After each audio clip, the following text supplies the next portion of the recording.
بله، سلام، عرض سلام و عرض ادب دارم خدمت شما آقای حیدری. خوش آمدگویی میگم. بله، همه چیز آماده هستش و ممنونم از اینکه وقتتون رو در خدمت ما گذاشتی. خیلی ممنون. بفرمایید.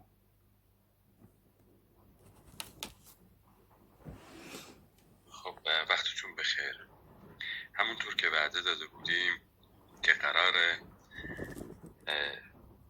ما اثبات بکنیم که آنچه در پارادایم شیفت 57 اتفاق افتاد طبق ادعای پروپاگاندای نظام مسلط بر این سرزمین ما، دولت آنوسی ایرانی، یک انقلاب نبوده است بلکه یک پارادایم شیفت بوده. اهمیت این داستان کجاست؟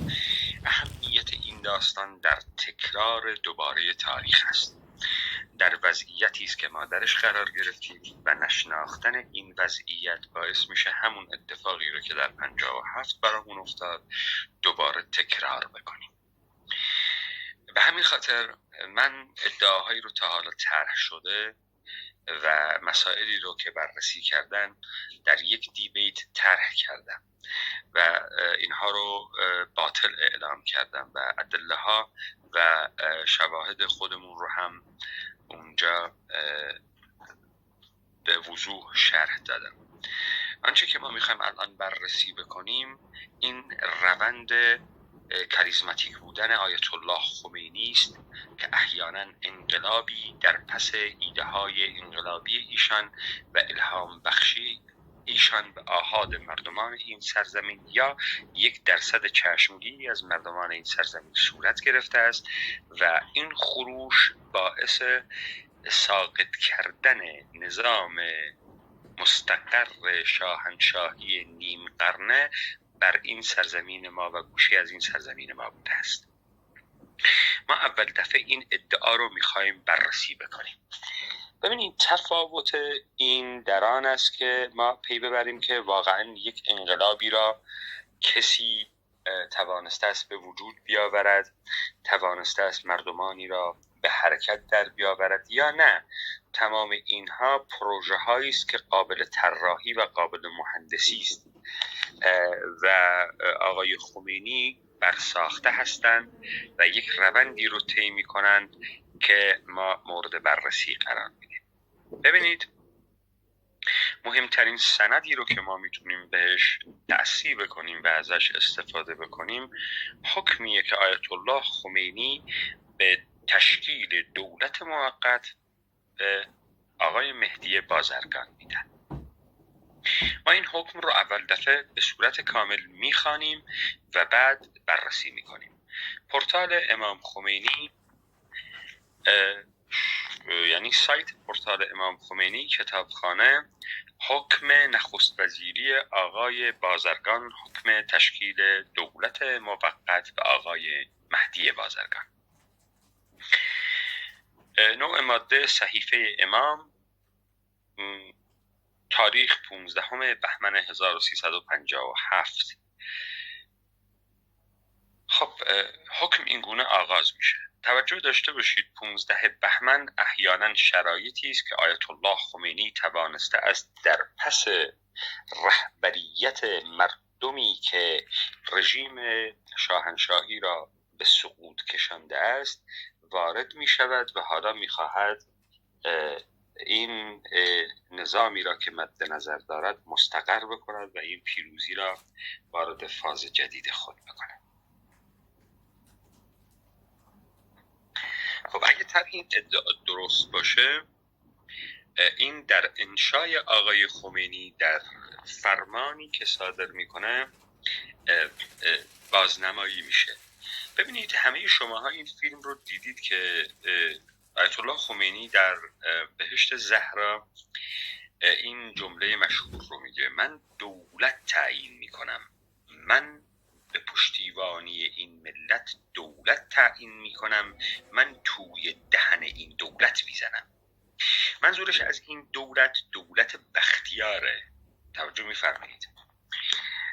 دولت موقت بختیاره که از 15 دی 1357 بر سر کار آمده. 15 بهمن آیت الله خمینی که هنوز اعلام بی‌طرفی ارتش صورت نگرفته، ما به یاران حافظ گفتیم که یک نامه به فرهنگسرای زبان فارسی بفرستند و بگویند که رولوشن یا انقلاب، مفهوم انقلاب به زبان فارسی تعریفش این است: اعلام بی‌طرفی ارتش. ببینید در دیکشنری زمان استالین در مقابل واژه ترحم نوشته بودن ترحم بر دشمن خلق واجب نیست.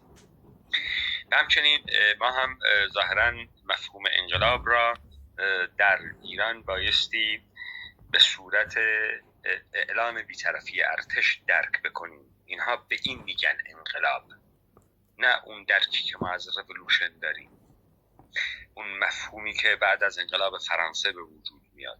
ما این درک رو نداریم، یا انقلاب آمریکا، ما این درک رو نداریم.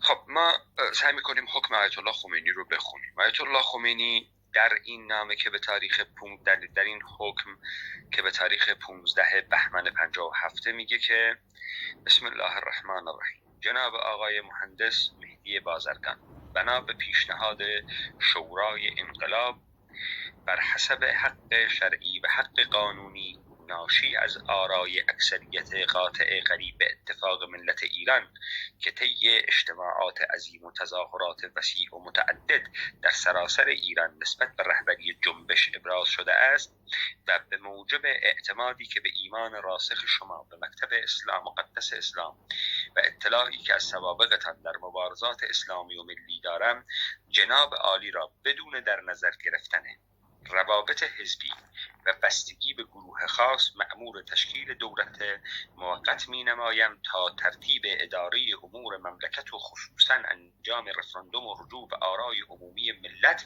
درباره تغییر نظام سیاسی کشور به جمهوری اسلامی و تشکیل مجلس مؤسسان را از منتخبین مردم جهت تصویب قانون اساسی نظام جدید و انتخاب مجلس نمایندگان ملت بر طبق قانون اساسی جدید را بدهید. مقتضی است که اعضای دولت موقت را هرچه زودتر با توجه به شرایطی که مشخص نمودم تعیین و معرفی نمایید.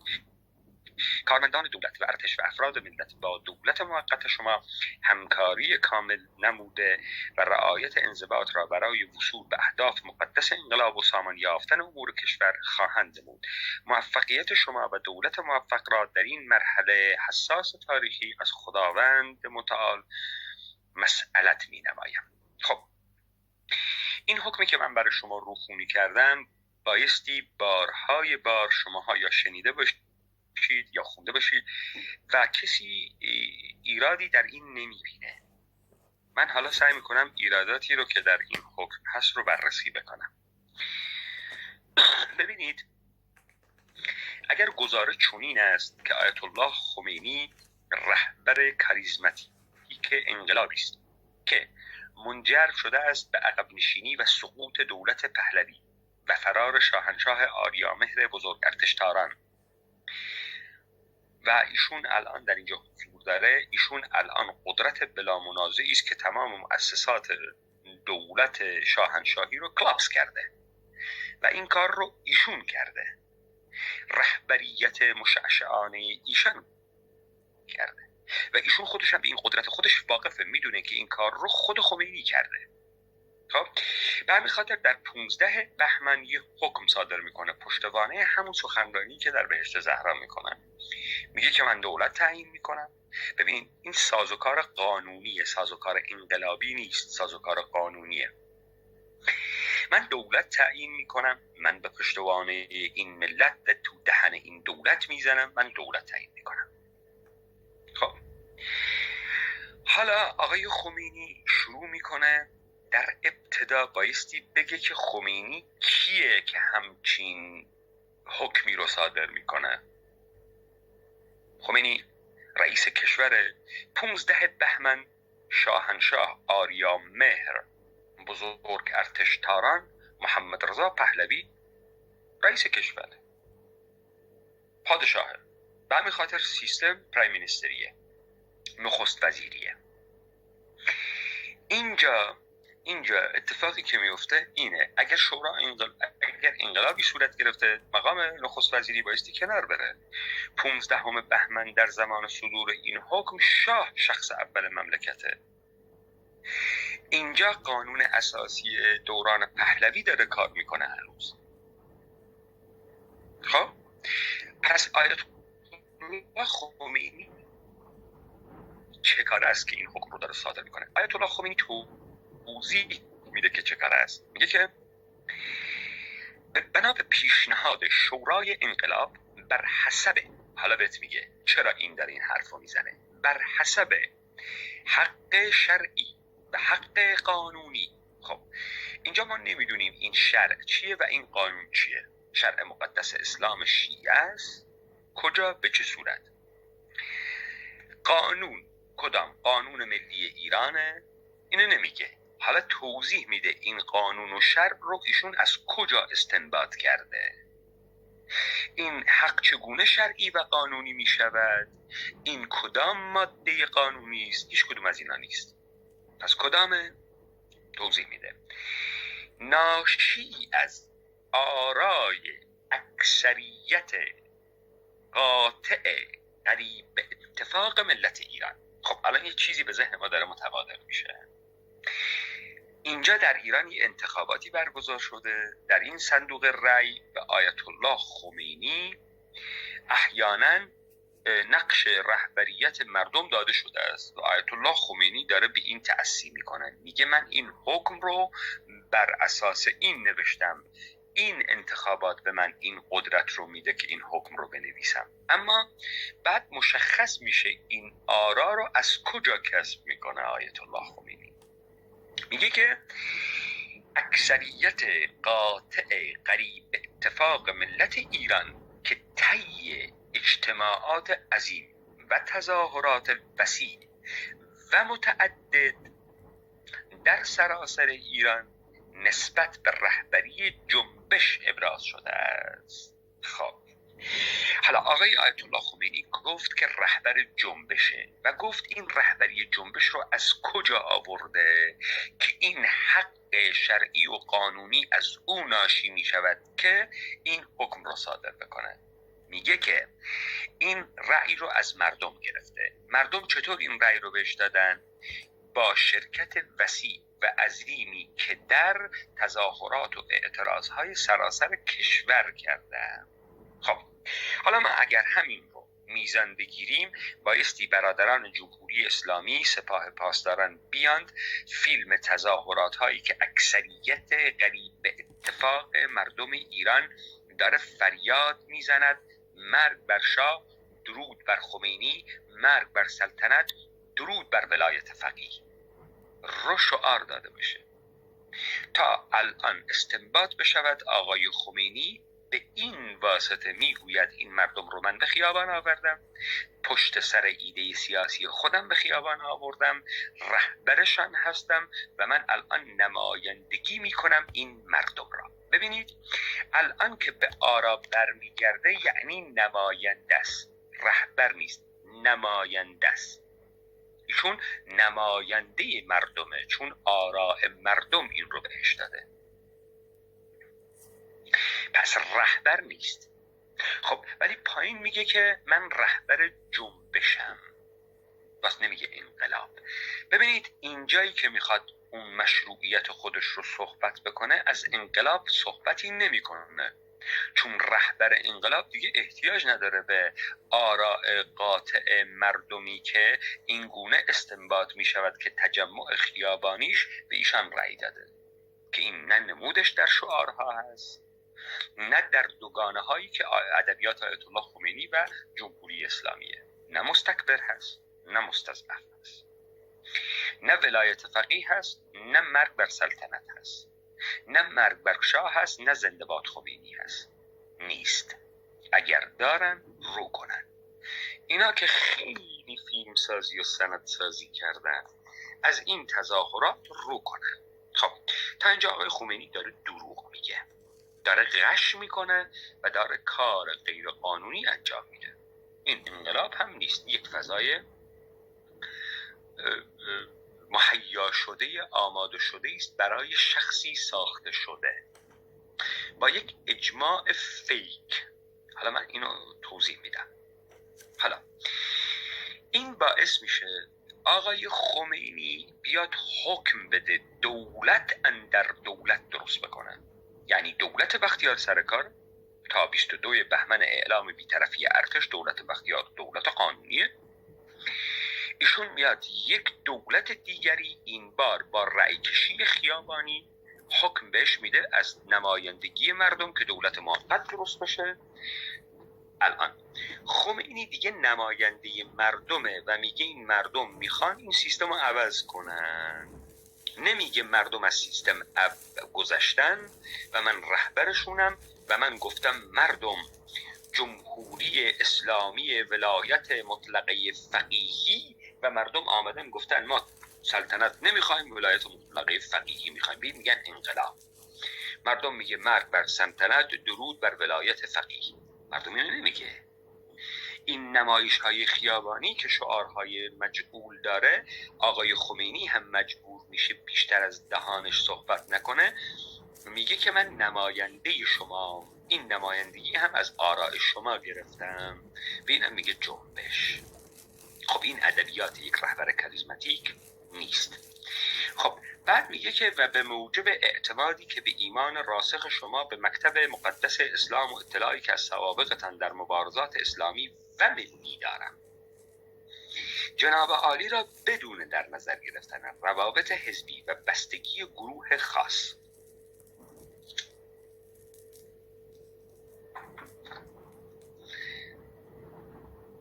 مأمور تشکیل دولت موقت می نمایم تا ترتیب اداره امور مملکت و خصوصاً انجام رفراندوم و رجوع به آرای عمومی ملت درباره تغییر نظام سیاسی کشور به جمهوری اسلامی و تشکیل مجلس مؤسسان از منتخبین مردم جهت تصویب قانون اساسی نظام جدید و انتخاب مجلس نمایندگان ملت بر طبق قوانین اساسی جدید را بدهید.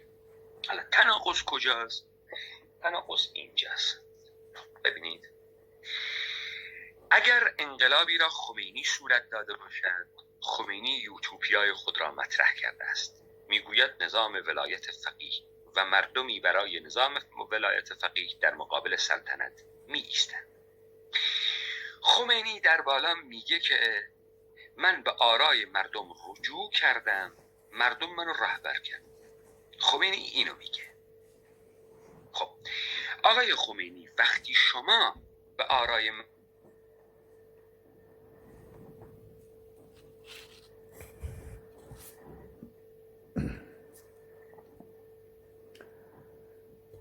بله دوستان، مثل اینکه آقای حیدری باگ خوردن، منتظر میمونیم تا ایشون برگردند.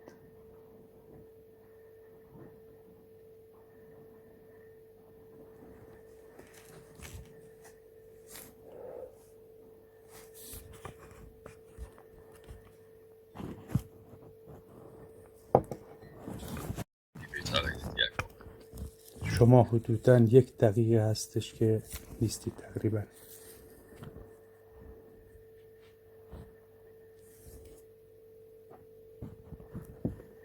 من نمیدونم دیبیت از کجا قطع شد. آقای دیاکو شما تشریف دارید؟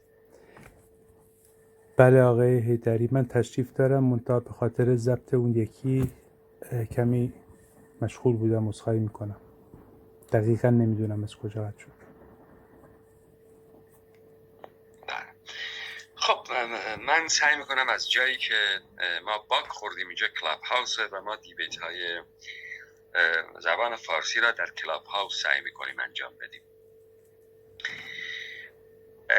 من اونجا بودم که گفتم آقای خمینی داره به بازرگان میگه که شما برو دولت موقت تشکیل بده تا ما به طرف رفراندوم آری به جمهوری اسلامی بریم، تشکیل مجلس مؤسسان قانون اساسی بریم و نمایندگان مردم.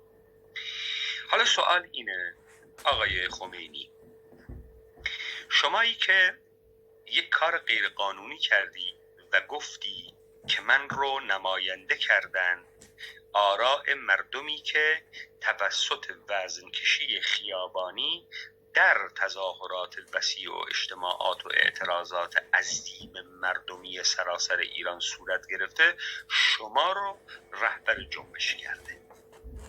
خب همین کافیه شما یک سره اعلام جمهوری اسلامی بکنید. چرا رفراندوم میخوای بکن؟ چرا میخوای رفراندوم بکن؟ پس یا استناد اولیت دروغ حکمت باطله، کار غیر قانونی داری میکنی، کار ضد مردمی داری میکنی، تو نمیدونی این مردم چی میخوان، تو دروغ داری میگی که من نمایندگی میکنم مردم رو، تو دروغ داری میگی که نمایندگی میکنی مردم رو، وگرنه همونطوری که استناد کردی که حکم بدی دولت در دولت بسازی، استناد میکردی و حکم میدادی و جمهوری ولایت مطلقه فقیه میساختی. خب اینجا ثابت میکنه آیت الله خمینی رهبر بلا منازع نیست. تمام چیزی که ما میخوایم ثابت بکنیم اینه، نه اینی که نمایشی از تغییر انجام نشده است، نه اینی که یک سری شامورتی بازی ها تحت نام رجوع به آرای مردم که ما رو با دموکراسی احیانا گول بزنن صورت نگرفته است. نه، ما داریم از یک رهبریت کاریزماتیکی صحبت میکنیم که مردمانی را با ایده های انقلابی خود، با نقدی که بر وضعیت موجود می کند و ترسیمی که از وضعیت ممکن می کند، وادار به قیام کرده و به نقطه جوش قیام رسانده است. آیا این اتفاق افتاده؟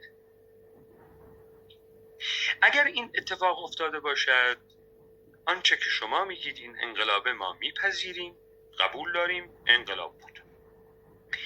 اگر این اتفاق نیفتاده است و یک سری نمایش‌های خیابانی کور بی هدف با شعارهای گنگ وارد بازی شده، این نمایش‌های خیابانی نه اکثریت قاطع مردم ایران رو در بر داره،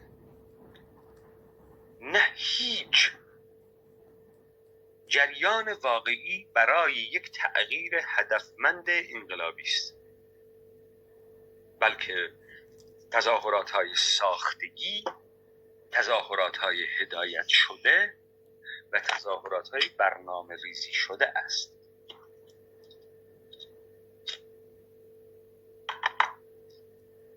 خب ما الان اینجا بیشتر نزدیک میشیم به پارادایم شیفت برنامه ریزی شده تا به یک انقلابی که ناگهان رخ میدهد. انقلاب ناگهان رخ میدهد، تومار همه را در هم میپیچد، اما این انقلاب ظاهرا از اول تومار خیلی رو نپیچیده. تکلیف ارتش شاهنشاهی مشخص نیست، دولت موقت بختیار سر کاره، بعد ساز و کارهای قانونی شاید داره صورت میگیره، بعد ارتش رو وادار به اعلام بی‌طرفی میکنن. شما هنوز که هنوز در 15 بهمنی که این حکم رو صادر کردی، انقلابت پیروز نشده. که انقلابت انقلاب میشه وقتی که ارتش اعلام بی‌طرفی میکنه. خب حالا برمیگردیم به اینی که شمایی که این حکم غیر قانونی را صادر کردی، پشت این شارلاتانیزمی که شما نمایندگی مردم را دارید از آرایی که اونگونه‌ای که بحث کردید کسب کردید، چرا همین مشروعیت رو بهتون نمیده که سیستم ولایت مطلقه فقیه رو بنیاد بگذاری؟ پاسخ اینه، شما جرأت نداری در قدم اولین حرف رو بزنی، چون پارادایم شیفتت که ناشی از اجماع عموم مردم ایرانه که احیانا نمایندگی می شود در سازمان ها و گروه های مختلف سیاسی، بازنمایی می شوند در اونجا، به هم می خوره. وقت دیگه معلوم نیست این مردم ایران کیان. لذا تو هر کدوم از اینها رو در یک مسیری برای خودت میخوایی داشته باشی تا احیانا ثابت بشود این انقلاب مجاهدین، چریک فدایی، پیکار، توده، ارزم به حضور شما این سازمان های ریز و درشتی که هست، مردمی که نیست. مردم کیان؟ مردم نمایندگانشون هستن. نمایندگان مردم کیان؟ احزابن، گروهان، سازمانان. مردمی اینجا وجود نداره. خب شما اگر از همون لحظه اول بگی که من دارم ولایت مطلقه فقیه درست میکنم، اون وقت مجاهدین با تو زاویه میگیره، اون وقت چریکای فدایی با تو زاویه میگیرن، بعد تو مجبور میشی که چهره واقعی تو نشون بدی که این انقلاب نیست، این اصلا انقلاب نیست. یک کسانی شماها رو دور هم جمع کردن،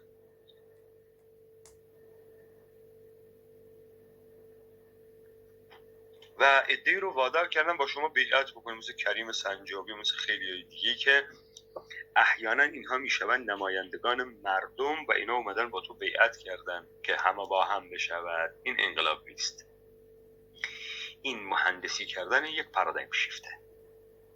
اگر بیش از اینه شما بفرمایید، بیش از اینه. اگر آنچه ما گفتیم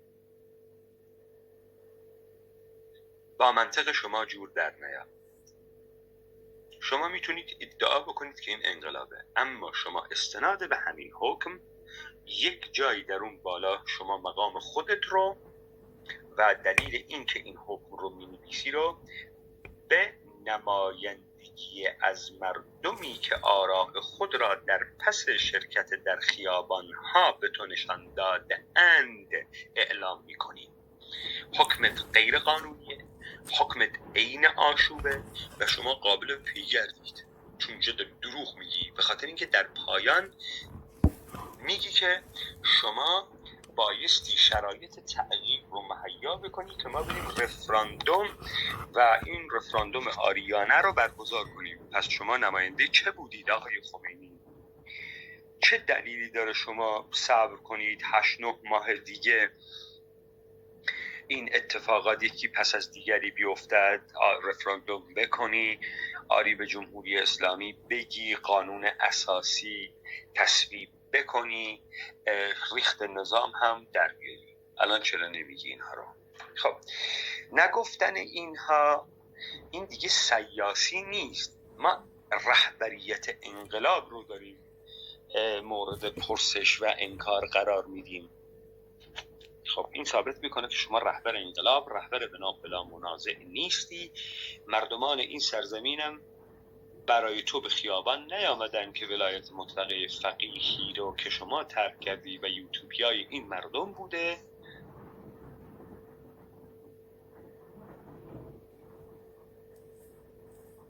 ظهور برسونند. حالا به خاطر اینکه این رو بیشتر اثبات بکنیم برمیگردیم به استعفای آقای بازرگان. آقای بازرگان وقتی میخواد استعفا بده در 15 آبان سال 58 یک سری مسائل رو مطرح میکنه که من در این سایت رادیو فردا به تاریخ 14 آبان 1389 فرازی رو از این براتون میخونم. مهدی بازرگان میگه در این مملکت میگویند با 2 ماما سر بچه کج در میآید، ولی ما 100 ماما داشتیم، شهرهای 100 کلانتر داشتیم که روز به روز هم الحمدلله زاد و ولد میکردند. آرزوی ما وقتی که شب سر میگذاشتیم و میخوابیدیم این بود که یک کشور، یک ملت، یک قانون، یک دولت و یک حکم داشته باشیم. ولی حالا ما در حالی دولت را ترک می کنیم که نه تنها این آرزو محقق نشده که با تغییرات عمیقی که در قانون اساسی داده اند نگران هستیم که باز هم کسی تکلیف خود را در مملکت نداند. ما با این نگرانی بزرگ کار خود را ترک می کنیم که بیم داریم حاکمیت ملت نباشد و حاکمیت طبقاتی و حتی طبقه روحانی حاکم شود. خب اینجا آقای بازرگان داره میگه که در کار غش شده، یک غش بزرگی در این کاره. داره میگه که قرار نبود اینطوری بشه، قرار نبود تغییرات عمیق قانون اساسی صورت بگیره، رژیم ولایت مطلقه فقیه بیاد. خب آقای بازرگان و دولت آقای بازرگان در زمان تشکیل غیر قانونی سپاه پاسداران بازوی نظامی خمینی مماشات میکنه با خمینی، برخورد قاطع قانونی نمیکنه، از ارتش استفاده نمیکنه که این فتنه چاقوکشان مزدور بی‌هویت قانونی سپاه پاسداران رو خفه بکنه. این کار رو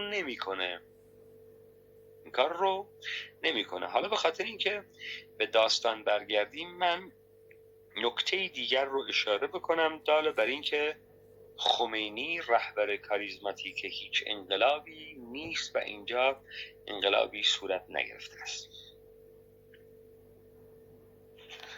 ببینید بعد از اعلام بی‌طرفی ارتش که اینا بهش میگن پیروزی انقلاب، یعنی در 29 بهمن 1357 حزب جمهوری اسلامی اعلام موجودیت میکنن. بنیانگذارانش کیان؟ سید محمد حسینی بهشتی، سید عبدالکریم موسوی اردبیلی، اکبر هاشمی رفسنجانی، سید علی خامنه‌ای، محمد جواد باهنر به همراه سید حسن آیت، اسدالله بادامچیان، عبدالله جاسبی، میر حسین موسوی، مهدی کروبی، حبیب الله عسکرولادی، سید محمود کاشانی، مهدی عراقی و علی ناانسانی است که کلاپس کرده و برای اینکه به اون وضعیت مطلوبی که ترسیم می شود برسیم، بایستی از این وضعیت موجود عبور بکنیم. برای این شما یه سری سازوکار دارید. مثلا شما اگه انقلاب مارکسیستی میخوای بکنی، قبلترش از طریق خیلی کسان دیگری متن‌های مارکس آمده است، دوگانه پرولتاریا و سرمایه‌دار مشخص شده است، چه میدونم جزئیات مختلف مارکسیستی رو مطالعه کردن احیانا.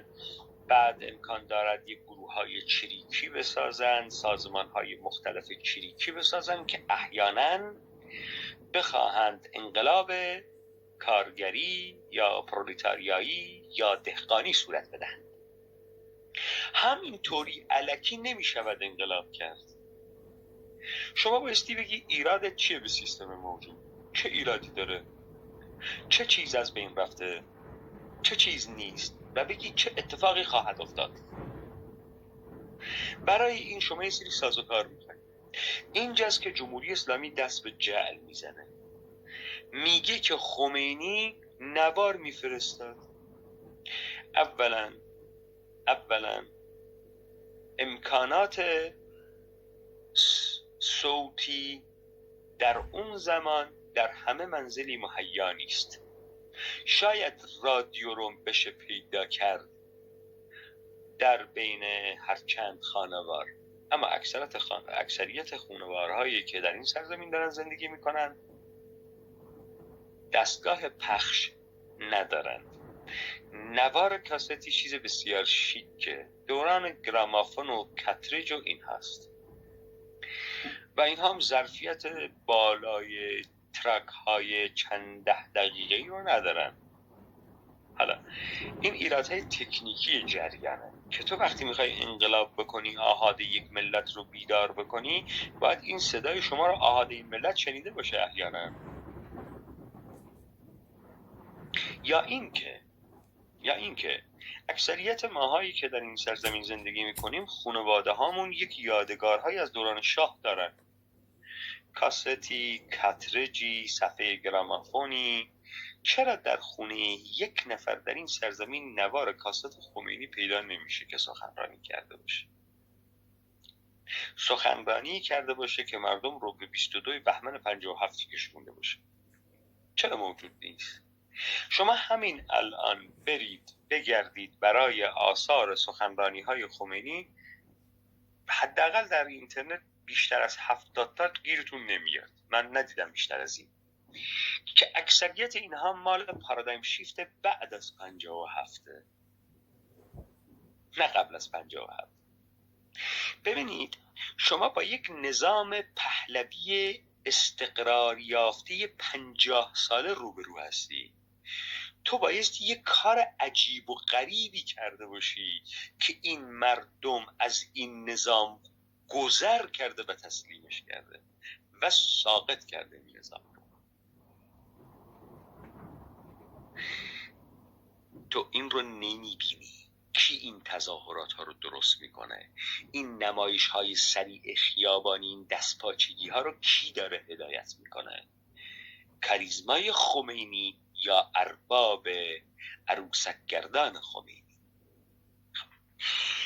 حالا اگر خمینی رهبر انقلاب باید یه سازوکار داشته باشه، یک سری تنظیمات داشته باشه، یک کسایی رو داشته باشه که منسجم این برنامه‌های خمینی رو به گوش مردم برسانن. مثلا من میخوام قیام بکنم، یک آخذ در این سرزمین برپا بکنم، لذا 2400 ساعت من دیبیت دارم، بیش از 7000 ساعت من تشریح دیبیت ها داشتم برای یارانی که مراجعه کردن. روی هم رفته چیزی حدود 8-9 هزار ساعت من کار کردم ظرف 5 سال گذشته. یعنی قسمت اعظمی از زندگی روزانه من رو در بر گرفته.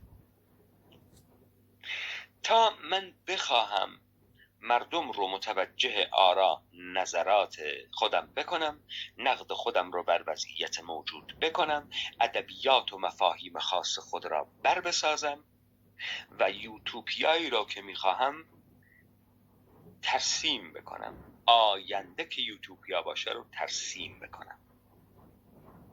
برای این یک سری یار من دارم، یارانی که صدای من رو به جاهای مختلف میبرن، در شبکه‌های اجتماعی پخش میکنن، ویدیو کلیپ هایی رو که کات میکنن، کسانی که اینها رو برای همدیگه دوستان و آشنایان میفرستن و اکثریت اینها در حلقه هایی با من در پیوندن. حالا من با این سازوکارم اگر انقلابی بکنم، من این کار رو انجام دادم، یاران من این کار رو انجام دادن، قدرت ما بوده، فوراً سازماندهی مخفی تبدیل به سازماندهی علنی میشه. یعنی کار سر جاشه، جامعه هم دست ماست، ما هم این مردم آوردیم تو خیابان از شما گذر کردیم. خب حالا ما ببینیم آقای خمینی اینو داشته تا قبل از 22 بهمن همچین سازوکاری داشته؟ خب بررسی بکنیم ببینیم داشته یا نه. نداره. آقای خمینی این رو نداره و 29 بهمن 57 تازه حزب جمهوری اسلامی رو درست میکنن. کارکرد حزب جمهوری اسلامی چیست؟ خب حزب ابزار مشارکت در قدرت سیاسی. خمینی خودش رهبر این انقلابه. خمینی حزب برای چشه؟ حزب برای چی میخواد خمینی؟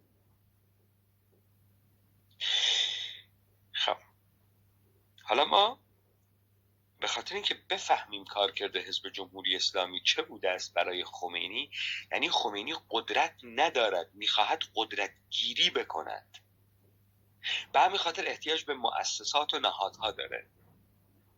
این توان رو نداشته که آحاد مردم رو در ذهن آحاد مردم رهبر باشه، میخواد به یاری مؤسسات و امکانات رهبریت رو از آن خود بکند.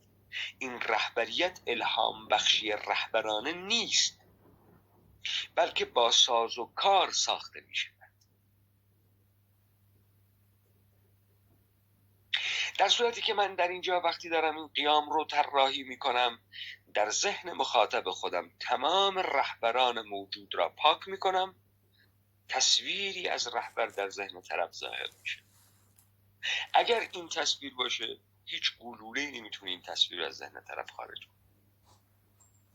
آقای خمینی، شما بایستی این تصویر رهبریت تو ذهن مردم داشته باشی. تو چه احتیاجی به این ابزار داری؟ خمینی، تو رهبری، تو چه احتیاجی به ابزار داری؟ تو رهبر سمبولیکی، رهبر معنوی، رهبر انقلابی، تو چه احتیاجی داری به سازوکار؟ این دیگرانند که در نظام تو احتیاج به سازوکار دارند، که هر 4 سال یه بار بخواهند قدرت رو از مردم بگیرند و بیاند و تو رهبری. حالا ببینیم این حزب رو کی درست میکنه؟ خمینی. ببینید در 11 خرداد سال 1366 با درخواست 2 نفر از رهبران اصلی حزب جمهوری اسلامی، اکبر هاشمی رفسنجانی و سید علی خامنه ای، به طرفیت از شورای مرکزی حزب جمهوری اسلامی و تأیید روح الله خمینی به سبب اختلاف‌های داخلی حزبی در خرداد ماه 1366 تعطیل شد. آقای خمینی، تعطیلی حزب جمهوری اسلامی به شما چه ربطی داره؟ چرا شما باید تأیید بکنید تعطیلی یک حزب رو؟ این حزب چه چیز شماست؟ این حزب چه کاره است که تو باید تأیید بکنی؟ خب یه حزب، یه شورا مرکزی داره، حالا هم شورا مرکزی اختلاف داره، میخوان حزب منحل کنن. برای چی تو باید تأیید بکنی این رو آقای خمینی؟ این حزب چه ابزاری در دست تو بوده خمینی؟ حالا ما بهش میرسیم. خب حزب یک ارگانیزیشن، یک نهاد است حائل فیما بین مردم و قدرت. لذا سعی میکند با نمایندگی گیری از مردم در قدرت مشارکت بکنند. خمینی خودش عین قدرته، چون رهبر انقلاب. حالا متن نامه اکبر هاشمی رفسنجانی و سید علی خامنه ای. شما فکر میکنید این حزبی که مردم بهش رأی احیانا بدن که کارکرد حزب بایستی این باشه، باید رو به کی صحبت بکنه؟ رو به طرفداران، هواداران، سمپاتها، یا رو به صاحبش؟ طبیعتا باید رو به مردم باشه دیگه. ولی اینا رو به خمینی می نویسن. محضر مبارک مرجع عالی قدر و رهبر کبیر انقلاب حضرت امام خمینی مد ظله العالی. همانطور که آن رهبر عزیز اطلاع دارند، تأسیس حزب جمهوری اسلامی از طرف هیئت مؤسس با مشورت آن مقام معظم و در شرایطی انجام شد که نیاز به یک تشکل در برابر انبوه مسائل در آغاز انقلاب و لزوم انسجام و انتظام نیروهای آگاه و مؤمن و گسترش آگاهی‌های انقلابی و تربیت کادرهای فعال و کارآمد برای اداره کشور و خنثی کردن توطئه گروهک‌ها و عوامل دشمن خارجی و ضد انقلاب داخلی به شدت احساس می‌شد. خب این یعنی که خمینی هیچ قدرتی نداره. خمینی این همه تهدید رو به روش بوده، نه سازماندهی داشته، نه تشکل داشته، نه جمعیت مردمی پشت سر خودش داشته. حالا تازه اینها میخواهند برای خمینی قدرتگیری کنن، یارگیری کنن، تطمیع کنن مردم رو، دستگاه امنیتی بسازن. این حزب دستگاه امنیتیه. این چه چیزه؟ خنثی کردن توطئه گروهک ها و عوامل خارجی و دشمنان داخلی و ضد انقلاب داخلی و انسجام و انضمام و چه حزبیه؟ های خمینی، تو احتیاج به انسجام نداری، تو رهبر این مردمی، تو رهبری هستی که توانسته ای مردمان این سرزمین را در مقابل بزرگ ارتشداران قرار بدی. تو انسجام چه میخوای؟ الان انسجام میخوای آقای خمینی؟ انسجام کی در مقابل کی؟ تو زدی طرف رو کشتی، حالا داری دوباره تازه میخوای گلنگدن بیاری اسلحه رو مسلح کنی. طرف کشته شده، تو میگی من انسجام داشتم و مردم رو به قیام رساندم و رهبریت کردم و از شاهنشاهی عبور کردم و توی دهن بختیار زدم و حالا دیگه انسجام میخوای برای چی؟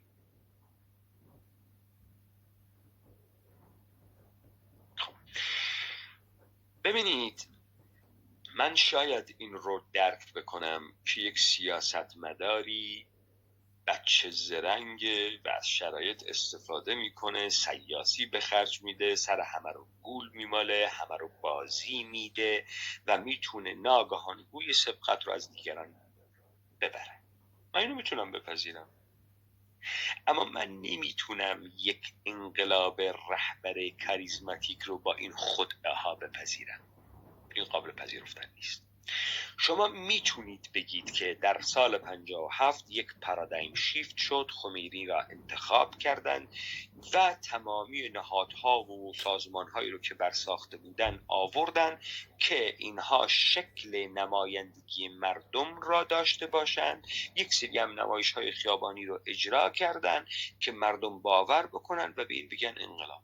ما اینو میپذیریم، اما ما نمیپذیریم در این سرزمین انقلابی شده، مردمانی به سطوح آمدن، در تعقیب یوتوپیایی از حاکمیتی گذر کرده اند با رهبریت یک انسان بالا مقام عالی قدری که توان الهام بخشی به ملتی را داشته است که قیام بکند. این چرت محضه، دروغ محضه. حالا وقتی اینا تماما دروغه، اینجا دوتا اتفاق داره میفته. اینهایی که امروز با حکومت قانون سر و کار دارن، به نام قانون مردم رو میکشن، غیر قانونی به این مملکت تحمیل شدن، موجودیتشان غیر قانونی است، نامشروعند، خدعه و نیرنگ به کار بردن به عامل خارجی هست. وگرنه بایستی بیان توضیح بدن. حالا ادامه میدیم. پس حزب جمهوری اسلامی برای چه بود؟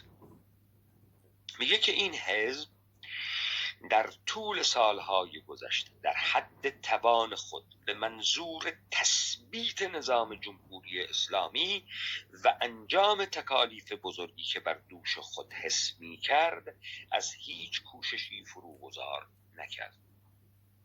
آقایان جمهوری اسلامی، آقایان ناموجود قانونی و نامشروع انقلابی سپاه پاسداران، شما چه چیز جمهوری اسلامی را تثبیت کردید؟ مگر شما نمیگید انقلاب کردید؟ مگر شما نمیگید مردم جمهوری اسلامی میخواستن؟ جمهوری اسلامی در زمان شاه تثبیت شد که از شاه عبور کرد. ببینید، مردمان عامه و مردمان عادی توان درک این یاوه بافی های شما رو ندارند تا دروغ های شما رو نمایان بکنند. تو جمهوری اسلامی رو چگونه تثبیت کردی؟ جمهوری اسلامی این قدرت رو داشت، از شاه عبور کرد. در مقابل کی تثبیت کردی؟ در مقابل مردم؟ در مقابل کی؟ آحاد مردمی که خمینی میگفت اینا رأی به من دادن اومدن تو خیابون، که مبنای صدور اون حکم دولت موقت سازش بود، اون عمل غیر قانونی بزرگ. گفت من رأی گرفتم از این مردم تو خیابان. حالا رفته حزب جمهوری درست کرده، بعد 10 سال اینا میان میگن که ما تثبیت کردیم حاکمیت جمهوری اسلامی رو. عجب. ما فکر میکردیم شما در روز 12 بهمن تثبیت شدی که تو دهن دولت میزدی.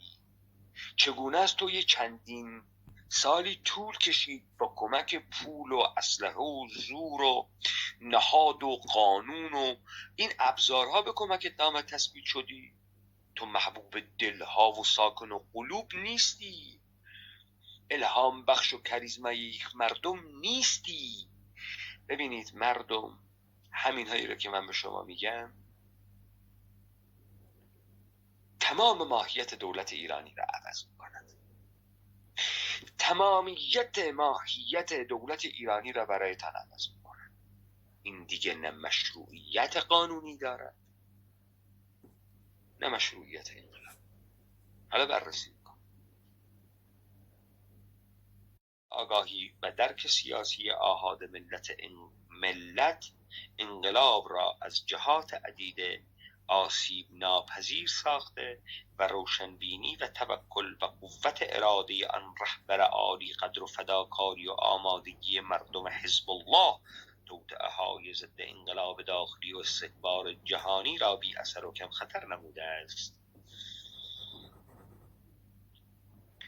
خب الان ما فهمیدیم که جمهوری اسلامی احتیاج به نهاد داشت برای تثبیت شدن، ولی ما قبلا متوهمانه به همان گفته بودند که این در قلوب تصویب شده بود و مردم با لگد زدن به دربهای شهربانی جمهوری اسلامی را تحمیل کردند. ما نفهمیدیم و نمیدانستیم که جمهوری اسلامی با نهادهای بعد از اعلام بی‌طرفی ارتش در طی چندین سال تثبیت شد، با پول فراوان مردم سرزمین ما، با اسلحه، با مزدورسازی تثبیت شد.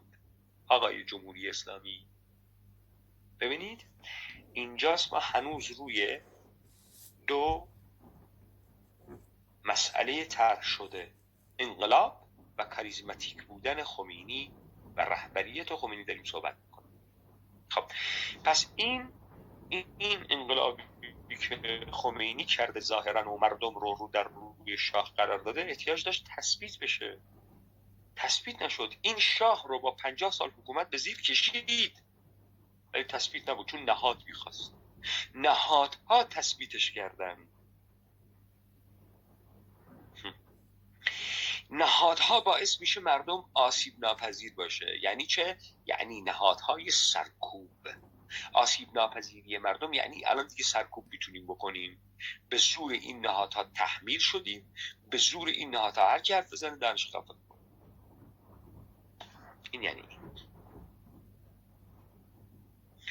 در صورتی که یک حکومت انقلابی، یک قدرت انقلابی از لحظه اول انقلاب تثبیت شده هست، بخصوص انقلابی که یک رهبر کاریزماتیک دارد، تثبیت شده هست.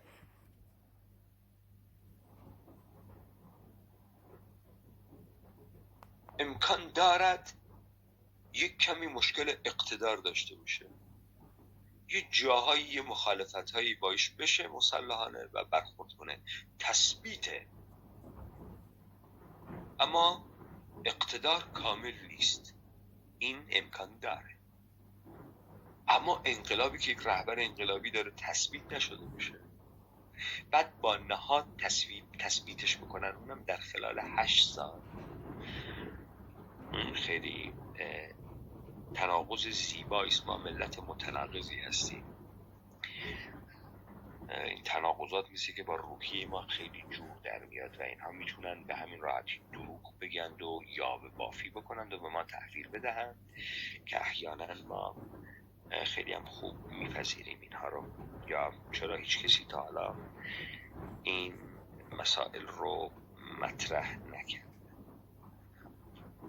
خب حالا به خاطر اینکه ما بدونیم چه اتفاقی افتاده، یک گریزی به زمان حال میزنیم. بذارید من وضعیت الان رو برای شما تشریح بکنم. وضعیت موجود الان با وضعیت از لحاظ اقتصادی و اجتماعی دوران شاه بسیار متفاوته.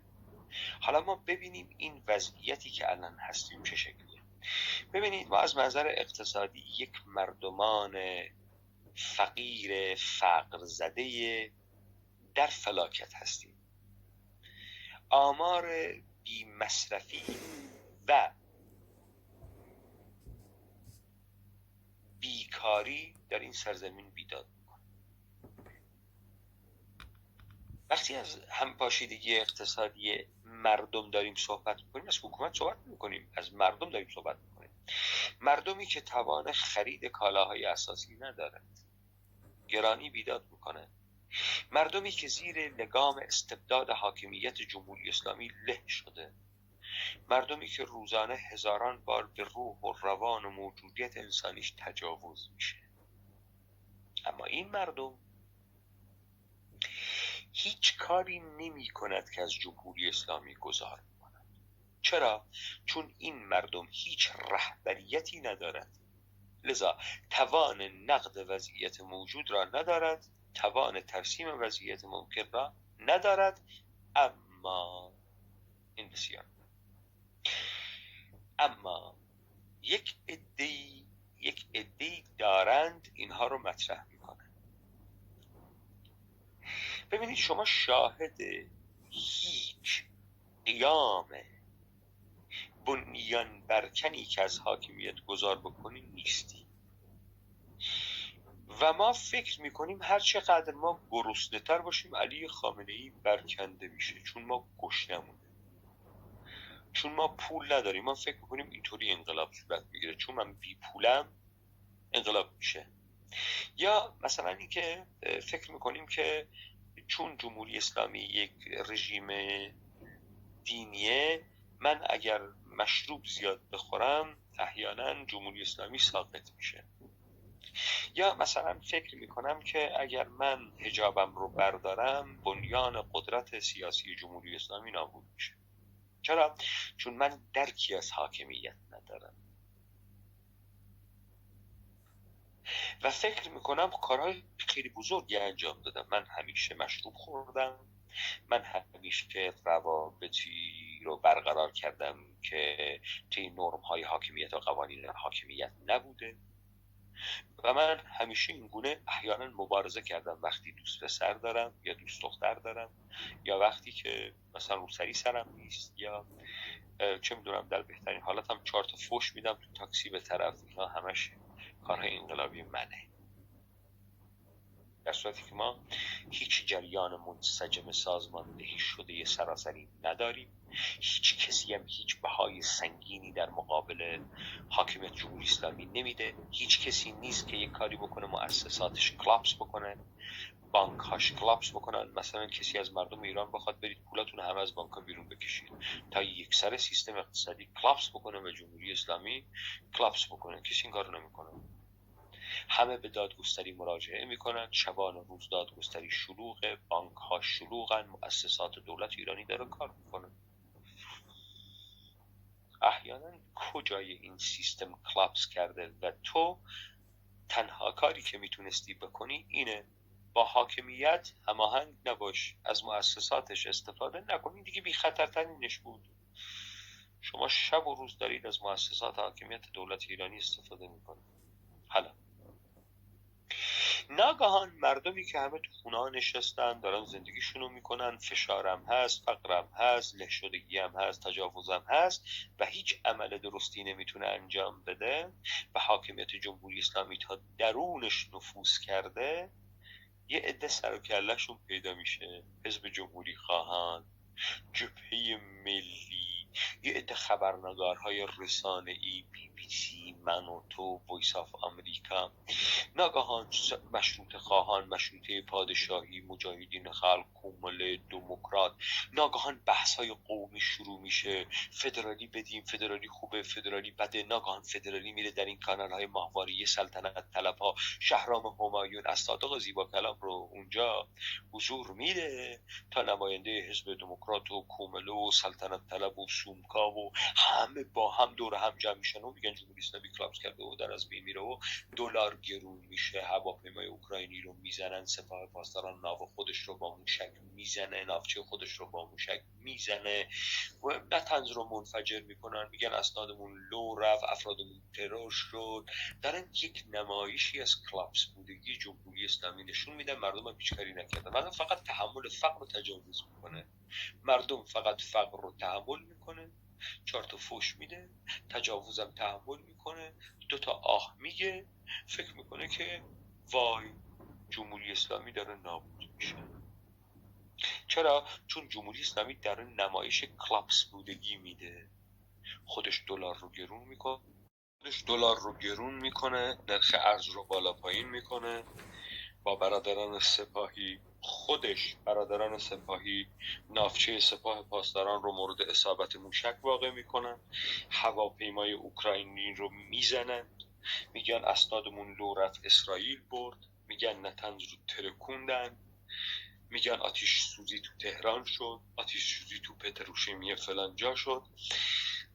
داره نمایش میده که جمهوری اسلامی کلاپس کرده. و از طی سالیان گذشتم یه عده مردم رو تو خیابون میکشن، مریجکایی مثل روح الله زم و علی جوانمردی و اینها رو میارن، میگن به مردم خشونت نکنید، از مؤسسات عبور نکنید، بگید مرگ بر خامنه ای. و نمیگن بگید مرگ بر کی، درود بر کی. مرگ بر خامنه ای، درود بر کی، اینو نمیگن. این 57 نمیگن. مردم رو میکشن تو خیابون، از مردم کشته میگیرن که احیانا ظاهرا مردم دارن مبارزه میکنن. خب آبان چه اتفاقی افتاده؟ فقر، فلاکت، گرسنگی، مردم هم معترضن، یه بنزین رو گرون میکنن، یه عده تظاهراتی رو شروع میکنه، بعد اینا شروع میکنن به کشته‌گیری از مردم. خب مردمی که برای براندازی حاکمیت اومده بشه، از حاکمیت گذار کرده، دیگه نمیره خونه، دیگه پراکنده نمیشه. وقتی آمد تو خیابان از صد تمام مأموران امنیتی و مؤسسات دولت ایرانی گذر میکنه، انقلاب داره میکنه، نیومده کشته بشه.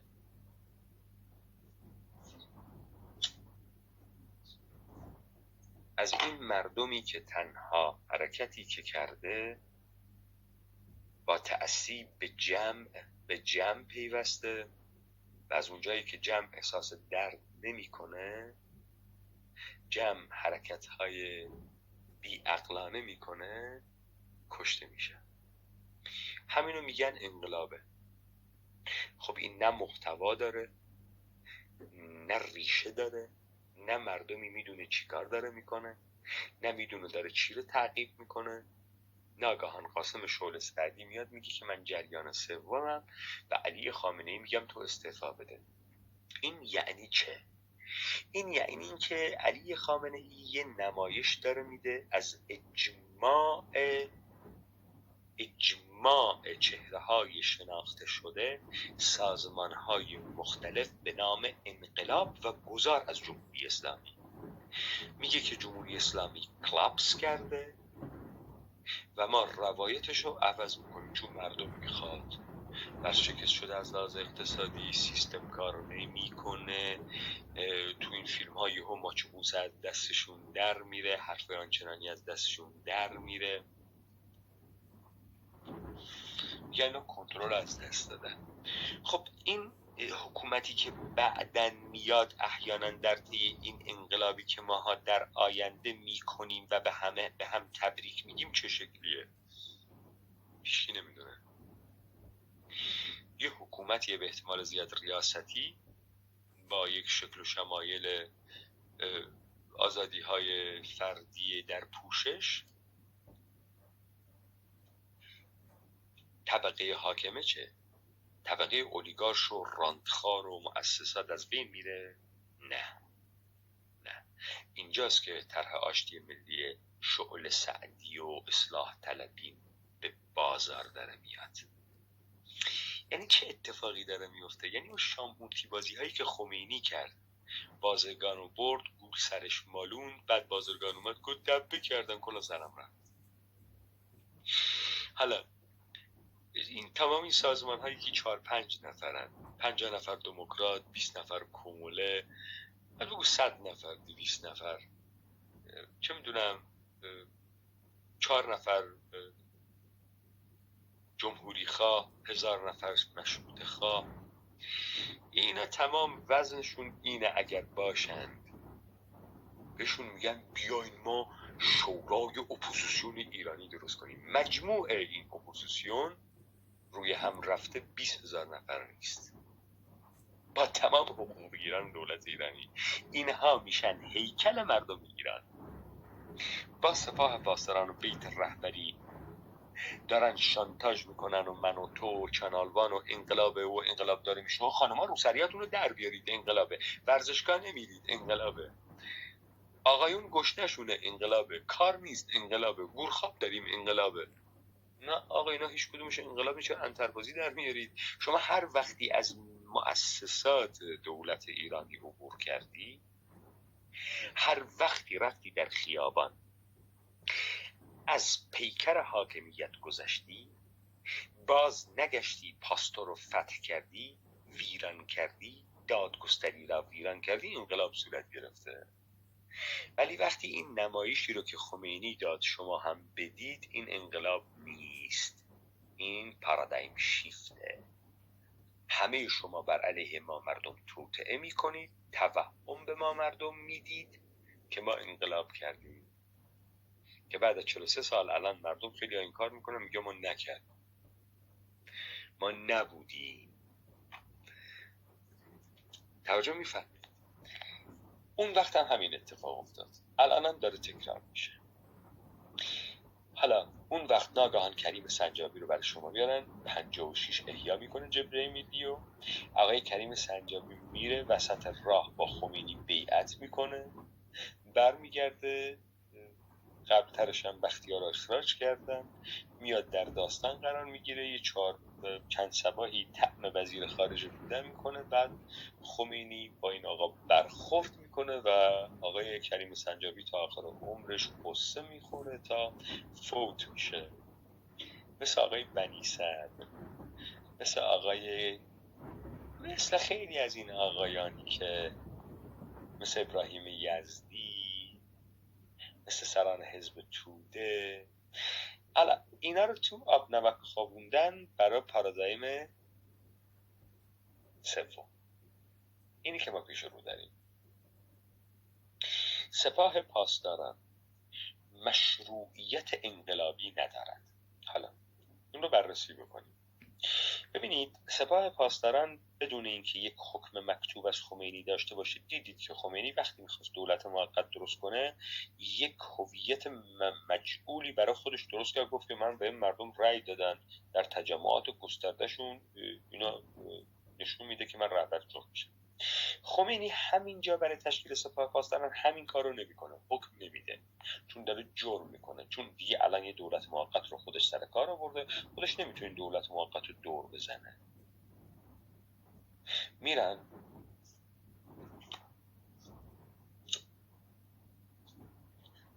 این باسترد سپاه پاسداران رو درست میکنن. اینجاست که مهندس بازرگان میگه که این شهر 100 کلانتره، هر روزم کلانترش زیاد میشه. آقای بازرگان نه جربزشو داره، نه جسارتش رو داره، خیانت میکنه به قانون اساسی، خیانت میکنه به مردم، نه جرأتش داره از ارتش استفاده بکنه به عنوان نخست وزیری که میتواند ارتش زیر فرمانش باشه.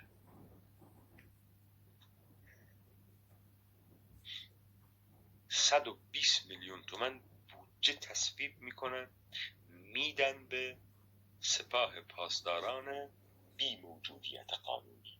خب حالا اینجا نکته مهم برای اون سپاهی هایی که یقه هاشون رو میبستن ریش‌های نازیباشون رو به رخ می‌کشیدن، اون فکلی‌های تایی مخصوص خودشون رو داشتن، اون انگشترهای آنچنانی و پیرن روی شلوار و تظاهر به شیعه بازی می‌کردن. اینها نه تشنگان کربلا و حسینی ها، بلکه مزدوران پول و مقام و موقعیت بودن از همون ابتدا. ببینید در جنگ داخلی ایالات متحده آمریکا هر یونیون موظف بود که بین 20 تا 45 سال بود در جنگ شرکت بکند یا میتوانست نائبی به جای خود بفرسته. بودن کسانی که بین $300 تا $2500 به شخصی میدادن و میرفت در جنگ شرکت میکرد. بعدها در جامعه آمریکایی این طرح شد که اینایی که این گونه بودند شهیدان وطن نیستند، پاتریوتیک نیستند، اینها مزدورند. درست مردن اما مزدورند، ولی دلار اومده بود شغلش هم جنگ.